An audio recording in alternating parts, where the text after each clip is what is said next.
ئێمە لەسەر ئەم مەسارە ڕۆی پشتیوان بەخوا کە باسی دەنگدان و هەڵبژاردن ئەم شتانە شەکەین بۆ ئەوەیە جێپەی مسلمانان قایم بکەین بۆیە قسە و دەنگی مسلمانان دلێرترکەین ئێمە لە پەرلەمان بین دیفاع لە دینەکەین لە ناو مجتەمەعی خۆمانە باشتر بانگەوازەکەین ئیسلامەتی بەم کۆمەڵگەیەگەین ئەمە هەدەفەکەی ئێمەیە ئێمە ئەگەر لە پەرلەمانی کوردستان بووین کاتێک کە دانیشن دەستور بۆ هەرێمی کوردستان و پرۆژەکەی دانێن ئەڵێن ئەبێ نابێ یاسایەک لەم هەرێما دەرچێ دژاتی شەریعەت و پەیامی ئیسلام کە بۆ واچی کاتێک حکوومەت پرۆژەیەکی نەرد لەم خولەی ئێستا بۆ پەرلەمان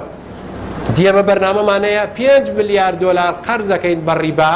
نوێنەرەکانی کۆمەڵ هەڵسان وتیان ئەوە ناشەرعیە و حرامە خوای ئەعلانی کردووە لەگەڵ ڕیبا ئەعلانی حربی لەگەڵ ڕیبا کردووە نەکەن ئەیکەی نایکەی بە زۆری نەتێپەڕین مە قسەی خۆمانەکەین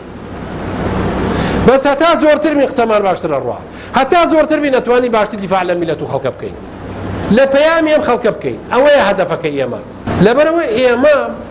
بەمە مەعیوز نابین بەمە کۆڵایە لە ئینتیخاباتێکی ڕابردووە دەنگێک تەزویر کراوە فێڵەمەوەترێمە وەکو ئەوان ئەیانەوێت ئەوان ئەیانەوێت خەڵک مەعیوز بێ لە دەنگدان و ئەو هەدەفیان بۆ تاقیقی ئێمە نایڵین پشتیوان بەخوا ئەوەنە ئیش لەسەر و خەڵکاکەین ئەو خەڵکە هەمووی بێتەوە پێشەوە و دەنگی خۆی بە حەق سەرخا